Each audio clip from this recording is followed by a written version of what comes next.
You are holding a device right now that gives you instant access to basically the entirety of recorded human knowledge. Yeah, literally everything. Right. Yet somehow, navigating the daily news makes you feel, I don't know, less informed than ever. It's this modern paradox. We are completely drowning in data, but we're starved for context. So welcome to today's deep dive. Thanks. I'm really excited to get into this one. Yeah, because you've brought us this massive stack of sources today.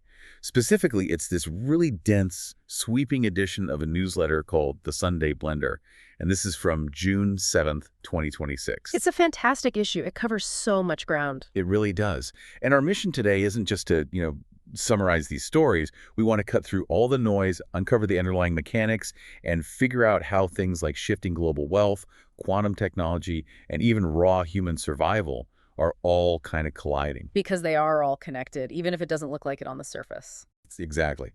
Okay, let's unpack this, starting with something that is fundamentally rewiring how you work every single day, which is the physical migration of artificial intelligence. Right. So the geography of compute is essentially changing. I mean, for years, AI just existed out in the ether, right? Like in these massive climate-controlled server farms in Virginia or Iceland. Yeah, giant warehouses of just humming machines. Exactly. But the current shift we're seeing is bringing that architecture directly onto our local machines. It's coming home, basically. And the newsletter writer actually kicks off with this perfect micro example of this. They used to spend like hours doing this mindless busy work for their publishing. Googling 20 to 25 images, downloading them, resizing them, converting the formats. Just incredibly tedious stuff. Soul-crushing work, really. Oh, totally. Yeah. So they fed a prompt into Claude Code, specifically the Opus 4.7 model, and they just had to generate a custom bash script. And if you aren't familiar, a bash script is basically just a set of instructions that automates operating system tasks. Right. It just tells your computer what to do automatically. Yeah. And suddenly they just drop in an image link, and the script executes the whole image processing thing locally in seconds. They said they save it to 2 hours per issue. It literally made their workflow, quote, fun again. And, what's really telling there is that phrase, fun again. It points to all this friction we've just accepted with cloud-based AI. Yeah, the waiting, the buffering. Exactly. Sending data back and forth to a server introduces all this latency, not to mention privacy concerns, and that's exactly why the hardware announcement out of Taipei is so critical right now. Nvidia CEO Jensen Huang just unveiled the RTX Spark superchip, which they engineered alongside Microsoft. I really want to break down why this specific chip is so different, because, Nvidia already dominates the data center, right? But the Spark is designed to run AI models entirely offline on your everyday PC. Right. No cloud required. And they did this by combining the graphics processor and the main processor onto a single piece of silicon. So think of it this way. Relying on cloud AI is kind of like ordering delivery for every single meal you eat. You place the request, you wait for the network, the driver has to get there, and eventually it arrives. Which is incredibly inefficient if you're doing it all day long. Exactly. The RTX Spark is, well, it's like having a personal chef permanently stationed right in your kitchen. That is a perfect analogy, because by utilizing what they call a unified memory architecture, the chip completely eliminates that data bottleneck between the system RAM and the video RAM. It just bypasses the traffic jam entirely. Right. Jensen Huang is essentially arguing that this whole era of pointing and clicking is ending. We are moving toward an operating system that we just simply converse with, like we're doing right now. But, I find it so fascinating that just as tech companies are trying to convince us that our laptops are our new best friends, we get this really profound philosophical counterweight from the Vatican. Oh, this was such a surprising addition to the newsletter. Right. Pope Leo XIV, who was elected in 2025 as the very first American pope, he released this document titled Magnifica Humanitas. And he essentially draws this hard boundary around what AI actually is, based entirely on its lack of a physical form. What's fascinating here is his core argument is strictly ontological. He asserts that because an artificial intelligence doesn't possess a body, it just cannot experience physical vulnerability. It doesn't bleed, it doesn't get tired. Exactly. It doesn't feel joy, it doesn't feel pain. And therefore, he argues, it cannot truly comprehend human concepts like love or work or sacrifice. I mean, I have to admit, it's a deeply compelling argument. While Silicon Valley is out there selling us this illusion of companionship, the Pope is basically reminding us that having skin in the game literally is a prerequisite for humanity. Yeah, and if AI's lack of a physical body is its philosophical limitation, well, in the economic realm, companies that are tied to physical reality are facing this just brutal reckoning right now. Oh, absolutely. The markets are completely shifting. Right. The capital markets are starving legacy hardware companies right now, while they are just funneling historic amounts of wealth into digital infrastructure. The IPO numbers for 2026 just illustrate this perfectly. I mean, SpaceX is aiming for a $1.75 trillion valuation. Trillion with a T. Yeah. And Anthropic and OpenAI are reportedly looking at a combined raise of around $200 billion. These numbers are just staggering, but it makes me wonder, are we entering a phase where investors are exclusively funding the idea of tomorrow while leaving companies that actually manufacture physical consumer goods to just slowly bleed out? Well, if we connect this to the bigger picture, just look at the underlying mechanisms of the failures mentioned in your sources. Take GoPro, for instance. Yeah, that was wild to read about. Right. They essentially created the entire action camera category, and now they're facing bankruptcy and laying off 23% of their workforce. And it isn't just because, smartphones got better, which is what everyone assumes. The newsletter points out there was a 115% spike in memory chip costs. That's massive. GoPro just got caught in this supply chain vice. They rely on commodity hardware components, so when the price of RAM and storage skyrockets, their profit margins just evaporate overnight. They couldn't transition into a software platform, so they are being completely crushed by the very same supply chain that enabled their rise in the first place. Exactly. They fundamentally lacked pricing power. Now contrast that with Ferrari's current crisis. Oh man, the Ferrari EV story. Yeah. Ferrari possesses immense pricing power, yet their foray into the EV market was a total disaster. They launched this four-door electric vehicle called the Luce. It was priced at 550,000 euros, boasting 1,000 horsepower, and they even brought in former Apple designer Jony Ive to work on it. And the stock immediately tanked 8%. Fans completely revolted.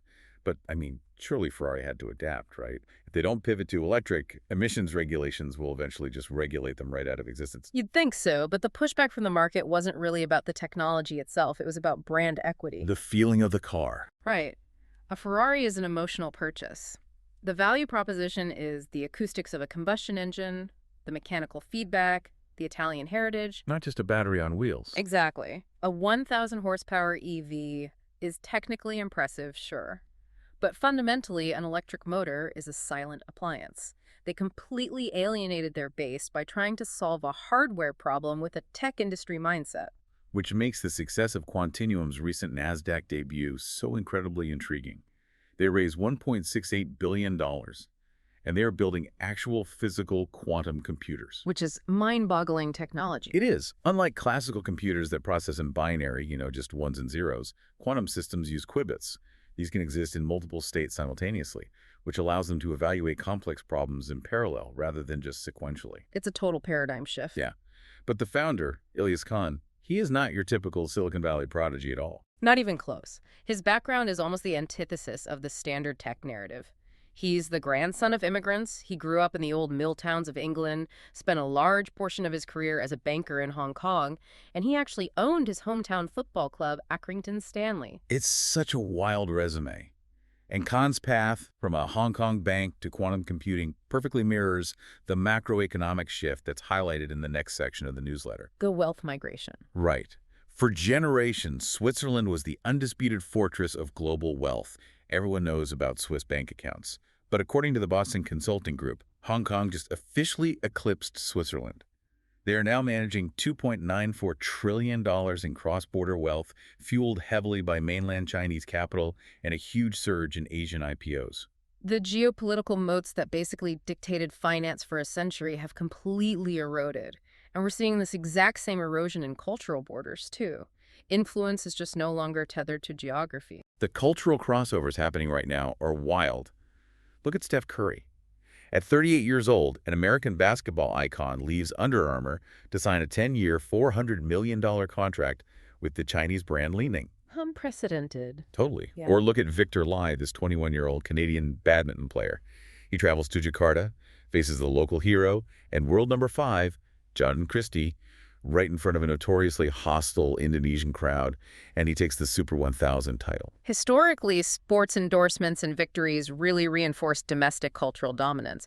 But today, capital and talent just flow to wherever the friction is lowest and the audience is largest. Consider the video game Neverness to Everness. Okay, this one absolutely blew my mind. It's this open-world urban game with a heavy anime aesthetic, and it features a meticulous, highly detailed recreation of Tokyo's Akihabara district. It looks incredibly authentic to Japanese culture. It does. And it topped the PS5 charts in Japan, leading all these Japanese developers to openly question how their own studios missed the mark. But the game was built by Hada Studio, which is a Chinese developer. They basically out-Japanned Japan using gotcha mechanics and global distribution. It's this super aggressive cultural cross-pollination, and we're seeing it in hardware too.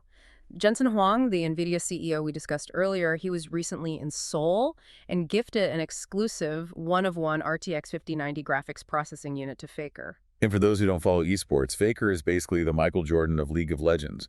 And Huang handing him a piece of silicon worth an estimated $1 million is, well, it's the modern-day equivalent of a king knighting a champion. That's exactly what it looks like. It blends cutting-edge corporate tech hardware with international esports celebrity in a way that just didn't exist 10 years ago. It didn't.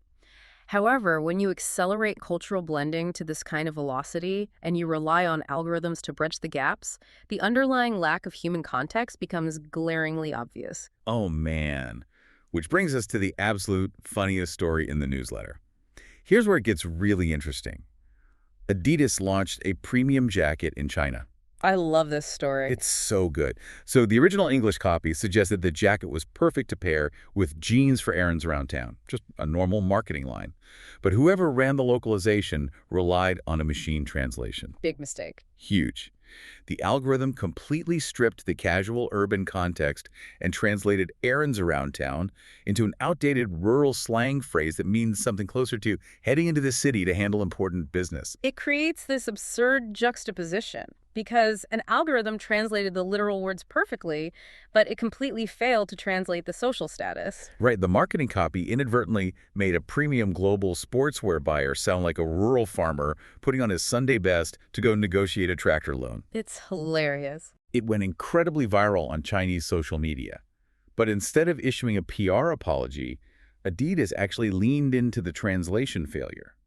They printed custom T-shirts with the awkward phrase and had their celebrity spokespeople wear them out in public. It's a brilliant pivot, but it also serves as a sobering reminder of our limitations, right? I mean, we can build complex quantum architectures, but we still struggle to program an AI with even basic cultural awareness. We really do. And if we ever start believing we have truly mastered our environment, the physics of our planet usually issues a very harsh correction. Yeah, the scale of the geological events in these sources makes our entire tech industry look microscopic.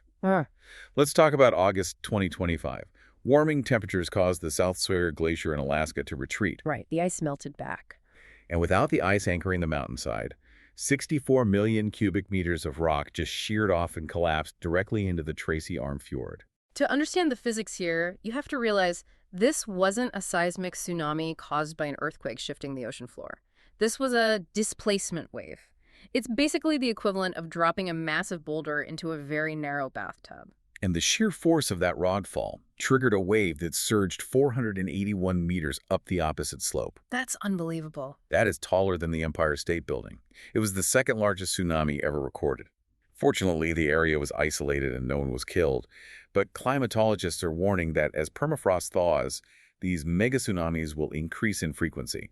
We are altering the thermodynamic balance of the planet, and the planet is responding with devastating kinetic energy. Even environments we consider completely static are intensely dynamic. Take the recent mapping of the Grand Canyon using advanced LiDAR, which is laser scanning technology. Yeah, this is fascinating. Researchers uncovered 10 kilometers of previously unknown hidden caves. They tracked groundwater moving through these karst aquifers, and they proved that water travels 20 kilometers from surface sinkholes to the park's main drinking springs in a mere 7 days. I mean, we have the tools to laser map subterranean plumbing systems. And we have the biomedical engineering to literally reprogram human biology. The newsletter highlights this new drug called daraxonrasib for pancreatic cancer. A huge breakthrough. Usually, the 5-year survival rate for pancreatic cancer hovers around a grim 3%. But this once-daily pill specifically targets the RAS protein. This raises an important question about how we manipulate our own bodies. The RAS protein essentially functions as a biological switch. When it mutates, the switch gets permanently stuck in the on position, which drives unchecked cell division. Which is cancer. Right. Daraxonrasib works through what's called allosteric inhibition. It binds to the protein and physically forces the switch back into the off position. And the clinical trials showed it doubled patient survival time from 6.7 to 13.2 months. That represents a 60% drop in the risk of death. It literally earned a standing ovation at a major oncology conference. Yet I find the contrast so jarring. We can engineer a microscopic molecule to jam a specific cancer protein, but then you look at Dawa Sherpa on Mount Everest, and human survival reverts to something brutally, almost shockingly primitive. His story pushes the absolute limits of human physiology. In May 2026, he disappeared near the yellow band on Everest, which is well inside the death zone above 23,000 feet. At that altitude, atmospheric pressure is so low that the oxygen available is just insufficient to sustain human life. Yeah. Your body literally begins dying the very moment you enter. Okay. Just a ticking clock. Exactly. His supplemental oxygen ran out. The climbing season ended. His family had already begun reciting prayers for the dead, but for nearly a week he survived without food, staving off severe dehydration and cerebral edema simply by chewing on ice. A week in the death zone. Yeah. A cleanup crew eventually found him crawling down the mountain alone, heavily frostbitten. Our grand medical achievements exist in these pristine laboratories, but at 23,000 feet, survival literally comes down to chewing frozen water. It highlights the dual nature of humanity so well. We are fragile enough to succumb to a single mutated protein, yet resilient enough to endure the death zone. But what truly sustains us, whether we are pushing scientific boundaries or surviving extremes, is the architecture of our social networks. And the newsletter dives into the actual mathematics behind this with the small world phenomenon, which is famously known as the 6 degrees of separation. Stanley Milgram proved this in the 1960s using physical letters. The math on this is fascinating. It is. The math dictates that if you know 100 people, and they each know 100 people, the exponential growth means that by the 6th step, your network reaches roughly 8 billion people. It covers the entire globe. Network theory relies on nodes and hubs. Certain highly connected individuals act as massive hubs, which drastically reduces the path length between any two random strangers. But human psychology doesn't scale as cleanly as the math does it? The editor includes these hilarious internet memes that capture our modern social paradox. We are mathematically connected to every single human on Earth, yet the moment we are added to a 28-person group chat, our immediate visceral instinct is to hit the mute button. Oh, instantly. Every time. We crave the security of the network, but we despise the noise of the nodes. Or consider the meme about the barista painstakingly pouring a delicate rosetta in a latte, only for the customer to aggressively stir it into a brown puddle with a spoon 2 seconds later. We crave aesthetic connection, but we frequently destroy it for convenience. That friction between our desire for connection and our clumsy execution of it was the focal point of Conan O'Brien's recent Harvard commencement speech. He stood in front of this hyper-elite network of graduates and told them that their Harvard degree should be the least important thing people know about them. He was really warning them against using status as a shield. An elite degree might make you a powerful hub in a network, but it doesn't guarantee meaningful connection at all. True connection requires the vulnerability to step out from behind those credentials. And if we trace that idea of projecting immense power from a humble, constrained space, the newsletter's historical note about the Vatican is just the perfect parallel. On June 7, 1929, the Lateran Treaty established Vatican City as an independent state. It is a true geopolitical anomaly. It occupies a mere 109 acres and houses roughly 800 citizens. It is the smallest sovereign nation on the planet. Yet it serves as the spiritual anchor for 1.4 billion people globally. And resting at the center of that tiny footprint is the Sistine Chapel. Michelangelo spent 4 agonizing years suspended on scaffolding to paint the creation of Adam. Just brutal physical labor. Yeah. And the most culturally resonant detail of that massive fresco isn't the sweeping figures. It is the tiny, almost imperceptible gap of empty space between the finger of God and the finger of Adam. That physical gap represents the final inch of human connection. It requires actually reaching out. So we've covered massive ground today. We started with local AI chips, and the Vatican's philosophical warning moved through a brutal capital market that punishes legacy hardware while rewarding quantum computing, and watched global wealth and culture effortlessly hop borders. We really did connect a lot of dots. We've seen the terrifying physics of a 481-meter tsunami, the molecular precision of a cancer pill, a Sherpa chewing eyes in the death zone, and the mathematical proof that we're all inextricably linked. To you, our listener, thank you for bringing this phenomenal stack of sources to us. It provided a brilliant framework to examine the mechanics of our world. And I'd like to leave you with one final thought to explore on your own. We discussed Stanley Milgram's 6 degrees of separation, which was an experiment mapped out using human networks and physical letters. But let's look back at our very first topic, localized AI processors. Right, the RTX Spark. Yes. We are on the verge of deploying billions of personalized, highly autonomous AI agents operating directly on our hardware. When my local AI starts communicating with your local AI to schedule our meetings, curate our news, and execute our bash scripts, what happens to those 6 degrees of separation? Wow. So what does this all mean? Does the network shrink to 1 degree? Or do we become infinitely isolated because we've outsourced the actual reaching out? If algorithms are crossing the gap for us, who is really making the connection? Something to chew on the next time your local AI handles an errand around town for you?